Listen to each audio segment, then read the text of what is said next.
Paul Newman revealed the 7 most evil people in Hollywood history. The blue eyes could stare right through you. For decades, Paul Newman's piercing gaze captivated audiences on screen. But few knew that those same eyes had witnessed the darker machinery of Hollywood. The power players and predators who operated behind the glamorous facade. Paul saw it all but said very little publicly, revealed a longtime friend who worked alongside Newman for over 20 years. He kept a mental list of the people he considered genuinely corrupt, not just difficult personalities or demanding artists, but those he believed had truly abused their power and harmed others without consequence. Unlike many stars who arrived in Hollywood naive and unprepared, Newman entered the system with his eyes wide open. His later start in the industry, arriving in his late 20s after military service and formal training, gave him a perspective most young actors lacked. He observed the machinery of Hollywood with the detached clarity of someone who had already seen the darker sides of human behavior. Tonight, we reveal the 7 figures who earned places on Newman's private list of Hollywood's most corrupt and damaging personalities, the power players and performers whose behavior behind closed doors revealed the industry's darkest truths. But first, we need to understand the system that enabled such abuse, and the man who perhaps more than anyone else established a template for how unchecked power could corrupt an entire industry for generations. Our hemisphere in flames, unoffending nations crushed beneath the engines of destruction. Louis B. Mayer, the godfather of control. When Paul Newman arrived in Hollywood in the early 1950s, the legendary grip of Louis B. Mayer over MGM was already beginning to loosen. But the system Mayer had built, and the methods he had pioneered for controlling talent, remained firmly entrenched throughout the industry. Called one of the most powerful and most feared men in Golden Age Hollywood, noted film historian Mark Harris, who interviewed Newman about the studio era. Newman had a particular contempt for Mayer, not just because of specific actions, but because he saw him as the architect of a system designed to exploit vulnerable people while maintaining a public image of wholesome family entertainment. While Mayer had created what was often called more stars than the heavens, his methods for managing those stars revealed a darker pattern that particularly disturbed Newman, the systematic emotional manipulation of young actresses who found themselves trapped in a system that controlled every aspect of their lives. Known for emotional blackmail, abusive control of actresses, and studio cover-ups, explained a film archivist who cataloged Newman's rare interviews about Hollywood history. Paul was especially disturbed by how Mayer would position himself as a father figure to young women under contract, creating dependent relationships he could then exploit for studio purposes. These controlling relationships extended far beyond normal professional boundaries. Mayer and his team dictated actresses' weights, romantic relationships, and even reproductive choices. Stars like Judy Garland were given amphetamines to control their weight and barbiturates to help them sleep, creating addiction issues that would plague them for life. He made stars and broke souls, Newman reportedly told a co-star during the filming of The Silver Chalice in 1954. The comment came after hearing about Judy Garland's ongoing struggles. The co-star later revealed, Paul was horrified by how the studio had managed her since childhood, seeing it not as unfortunate side effects, but as systematic abuse disguised as star-making. What particularly disturbed Newman about Mayer was the calculated nature of his control systems. This wasn't simply a difficult boss with a temper, but the architect of an entire methodology for identifying, developing, and exploiting talent while maintaining complete control over their public and private lives. Mayer created what Newman called industrial-scale exploitation, said a colleague who worked with Newman during the 1960s. Paul believed that Mayer's real innovation wasn't in filmmaking, but in developing systems to identify vulnerable young people, especially women, and creating structures that made them totally dependent on the studio's approval. That blueprint continued long after Mayer himself had left MGM. This system extended beyond emotional control to active cover-ups of potentially damaging incidents involving stars. The infamous MGM fixers would handle everything from hiding sexual assaults to managing unwanted pregnancies to paying off potential scandals, all to protect the studio's investments and maintain its family-friendly image. Newman's assessment of Mayer wasn't based on personal interaction, but on what he considered the poisonous legacy of Mayer's approach to power, a model that influenced how subsequent generations of Hollywood leaders would view their relationship with talent. Harry Cohn, the dictator of Columbia. If Louis B. Mayer represented institutional control disguised as paternalistic care, Harry Cohn of Columbia Pictures displayed a more nakedly authoritarian approach to power that Newman found equally disturbing but for different reasons. Ran Columbia like a dictator, observed director Sidney Pollack, who discussed the studio system extensively with Newman while working together. Paul had this theory about power in Hollywood, that it revealed who people truly were by removing normal constraints on behavior. In Cohn, he saw someone who didn't even pretend to disguise his worst impulses once he achieved control. Cohn's approach to running Columbia became legendary for its combination of surveillance, intimidation, and retribution against anyone who challenged his authority. Unlike Mayer's more calculated manipulation, Cohn's methods involved direct fear and humiliation, including a notorious system of microphones hidden throughout the studio to spy on employees. Use surveillance, threats, and intimidation to control talent, said a film historian who documented Newman's occasional public comments about Hollywood's history. Newman was particularly disturbed by how Cohn would deliberately humiliate actors and directors in front of others,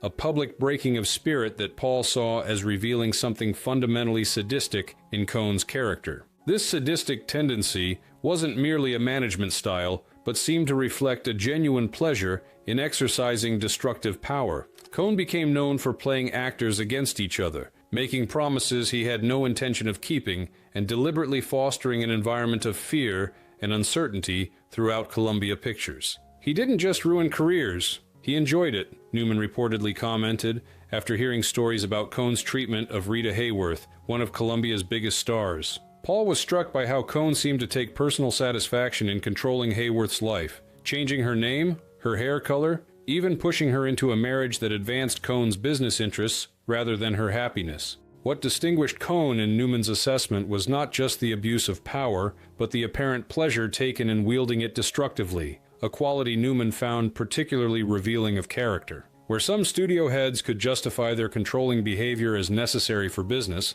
Cohn's obvious enjoyment of dominance suggested something darker. Newman believed you could judge people by whether power corrupted them or merely revealed them, explained a longtime friend of the actor. With Cohn, Paul saw power as simply removing the mask, exposing the bullying, insecure personality that had likely always been there but was now unleashed by his position at Columbia. The legacy of Cohn's approach extended beyond his personal behavior to establishing a management culture that tolerated abuse throughout the studio system. By normalizing surveillance, intimidation, and public humiliation as acceptable leadership tools, Cohn helped establish patterns that would be difficult to break even decades after his death. It takes us approximately 2 years to produce a CinemaScope picture.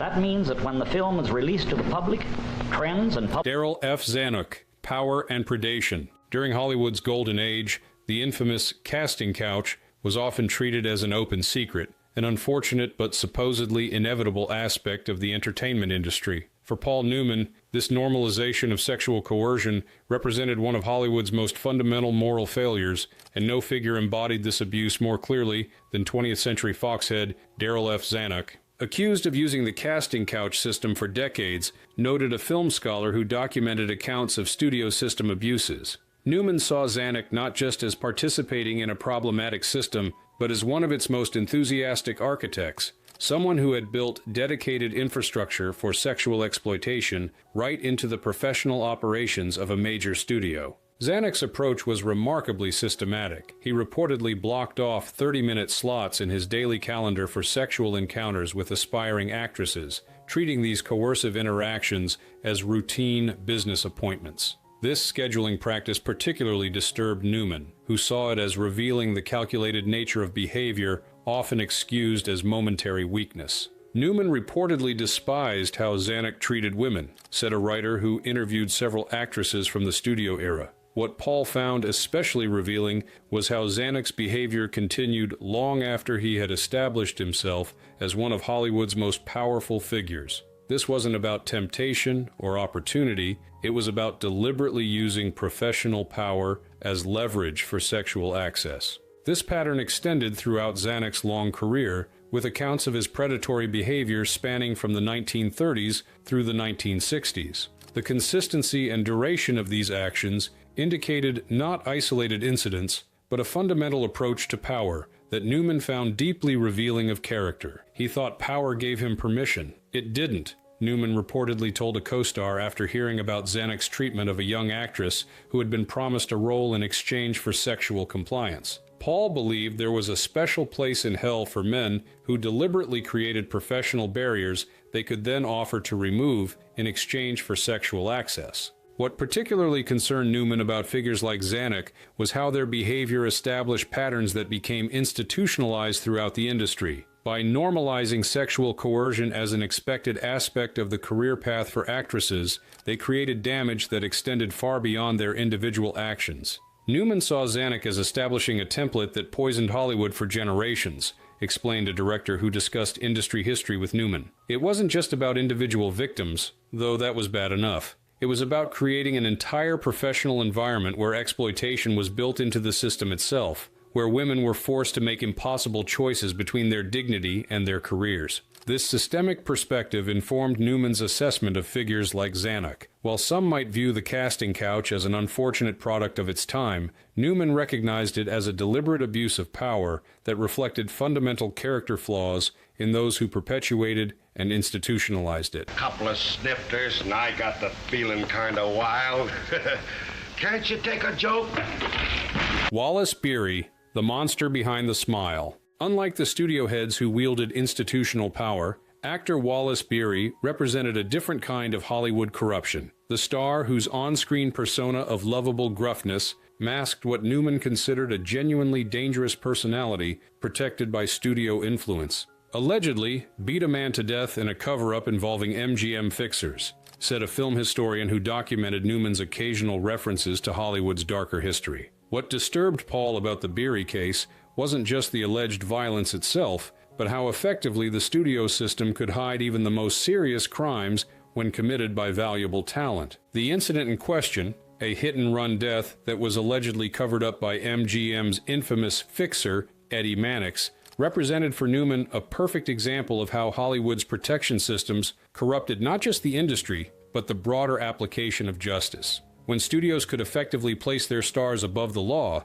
the consequences extended far beyond Hollywood itself. Known on set as a bully, racist, and abuser, noted a writer who interviewed crew members from Beery's era. Newman was particularly struck by the gap between Beery's public image in films like The Champ and the experiences of those who actually worked with him. That contrast between the manufactured persona and the real behavior exemplified what Paul saw as Hollywood's most fundamental dishonesty. This dishonesty extended beyond public relations to active enablement of harmful behavior. Crew members who worked with Beery reported consistent patterns of verbal abuse, racism toward non-white workers, and a volatile temper that occasionally escalated to physical intimidation, all of which was tolerated because of his value as a box office draw. People smiled when the camera rolled, but behind it, they flinched, Newman reportedly commented after hearing stories about Beery's on-set behavior from an older crew member. Paul believed this pattern of public charm masking private cruelty revealed something fundamentally disturbing about not just Beery, but the system that protected and enabled him. What particularly concerned Newman about figures like Beery was how their protection by studios taught dangerous lessons about accountability throughout the industry. When stars could behave abhorrently without consequences, it established precedents that would be followed by subsequent generations of powerful figures. Newman saw in Beery the beginning of a pattern that would continue throughout Hollywood history, explained a colleague who worked with Newman during the 1960s. The star whose commercial value insulates them from normal consequences. The publicity machine that constructs likable personas to mask troubling private behavior. The system that prioritizes protecting investments over protecting vulnerable people. This pattern of protection and enablement represented for Newman one of Hollywood's most corrosive influences on American culture, teaching the public that fame and commercial value could and should place certain individuals beyond normal accountability, a lesson with implications extending far beyond the entertainment industry. When I do Laid Back and Cool with you. Really? Yeah, last time we did the show, I was laid back and cool, and people write... Jerry Lewis, Cruelty Behind Comedy. During the late 1950s and early 1960s, Jerry Lewis was emerging as one of Hollywood's most powerful comedic figures, not just as a performer, but increasingly as a director with complete control over his productions. It was this transition from performer to power player that revealed aspects of Lewis's personality that Newman found deeply troubling. Newman reportedly loathed Lewis's off-camera cruelty and arrogance, said a crew member who worked on productions involving both men. Paul had this fundamental belief that you could judge people's character by how they treated those with less power. On that scale, what he observed of Lewis's behavior toward crew members, particularly those who couldn't fight back, revealed something Newman found genuinely disturbing. Lewis's sets became notorious for his treatment of workers, verbal abuse directed at crew members, public humiliation of assistants, and an overall environment of fear where his volatile moods dominated the production atmosphere. For Newman, this behavior wasn't just unprofessional, but revealed a fundamental character issue. Accused of bullying crew, gaslighting co-stars, and exploiting women, noted a film historian who documented accounts from Lewis's productions. Newman was particularly bothered by how Lewis would alternate between periods of charm and moments of cruelty, creating an unpredictable environment where people never knew which version they would encounter. This unpredictability extended to Lewis's treatment of his co-stars, including his former partner Dean Martin. People who worked with the pair reported that Lewis would sometimes deliberately undermine Martin during their collaborations, then portray himself as the victim when discussing their eventual split. He hid behind comedy, but what he did wasn't funny, Newman reportedly told a director who had worked with Lewis. This comment came after hearing how Lewis had reduced a young production assistant to tears over a minor mistake, then immediately shifted into his comedic persona when more influential people entered the room, a pattern Newman found particularly revealing. What distinguished Lewis in Newman's assessment wasn't just difficult behavior, but a pattern of specifically targeting those with less power while maintaining a completely different persona with those who could advance or harm his career. This calculated nature of the abuse suggested not just a bad temper, but a deliberate approach to using and misusing power. Newman believed that comedy should punch up, not down, explained a writer who worked with Newman. He saw Lewis as consistently punching down, using his growing power to hurt people who couldn't fight back, then hiding behind both his comedic persona and his considerable talent when called to account. As Lewis gained more control as a director, these tendencies reportedly intensified. His sets became known for their oppressive atmosphere, with crew members describing a culture of fear where Lewis's approval or displeasure could make or break not just the day, but potentially one's entire career within the industry. Down my Twitter in cold blood. But you either get out of town or you get the same thing as he got. Errol Flynn, The Dangerous Charm. Few Hollywood figures embodied the gap between public persona and private reality more dramatically than Errol Flynn. His swashbuckling charm made him one of Warner Brothers' biggest stars, but behind that dashing image lay behavior that Newman considered not merely problematic, but actively dangerous. Charismatic on screen, but Newman viewed him as dangerously reckless and predatory, said a film historian familiar with Newman's occasional comments about Hollywood's past. Paul made an important distinction between stars who were simply difficult or demanding and those who posed genuine threats to others. In Flynn, he saw someone whose behavior went far beyond normal celebrity excess into territory that should have triggered serious intervention. Flynn's history included allegations of sexual assault, including charges of statutory rape involving 2 underage girls in 1942. Though he was acquitted in a trial that became a media sensation, the pattern of behavior described by multiple accusers over years suggested something more systematic than isolated incidents. Accused of rape had ties to fascist sympathizers, noted a researcher who documented Flynn's controversial history. Newman was disturbed not just by the specific allegations, but by the broader pattern they revealed. Someone who seemingly viewed other people, particularly women, as commodities to be used rather than individuals deserving basic dignity and respect. This pattern extended beyond sexual misconduct to other disturbing associations. Flynn's expressions of admiration for Hitler and fascist ideology, while sometimes dismissed as provocative talk rather than genuine conviction, troubled Newman as revealing something fundamental about Flynn's character and values. He wasn't a rogue, he was a threat, Newman reportedly commented after discussing Flynn's history with an older actor who had worked with him. Paul made a distinction that was important to him between stars whose bad behavior primarily harmed themselves and those who systematically harmed others. Flynn fell firmly into the second category in Newman's assessment. What particularly concerned Newman was how Flynn's charm and commercial value had insulated him from consequences that might have protected potential victims. The studio's investment in Flynn's image created a shield that allowed problematic behavior to continue far longer than it might have without institutional protection. Newman saw in Flynn a perfect example of the studio system's moral failure, explained a colleague who knew Newman's views on Hollywood history. When commercial considerations consistently outweighed basic ethical responsibilities, the result was not just individual injustice, but a system that taught powerful men they could act with impunity as long as they remained profitable. This systemic perspective informed Newman's view of figures like Flynn, seeing them not as isolated bad apples, but as symptoms of a broader industry culture that prioritized profit and image over safety and accountability, with consequences that extended far beyond any individual career. Producer comes to Los Angeles from New York to break into the movie business. Roy Radin, Hollywood's Darkest Corner. As the studio system gave way to a more fragmented entertainment industry in the 1970s and 80s, new kinds of power players emerged, including independent producers and financiers who operated with even less oversight than the old studio heads. For Newman, producer Roy Radin represented the logical endpoint of a system where money trumped morality. Tied to the Cotton Club murder and accused of sexual violence, noted a journalist who covered Hollywood's darker side during this period, Newman saw in Radin something particularly disturbing, not the institutional corruption of the studio era, but a new kind of freelance predator attracted to the industry precisely because of its moral flexibility and potential for exploitation. Radin's history included allegations of drugging and sexually assaulting women at his parties, events that mixed entertainment, business networking, and what some described as deliberately orchestrated opportunities for abuse. This pattern suggested not opportunistic exploitation, but a systematic approach to using Hollywood connections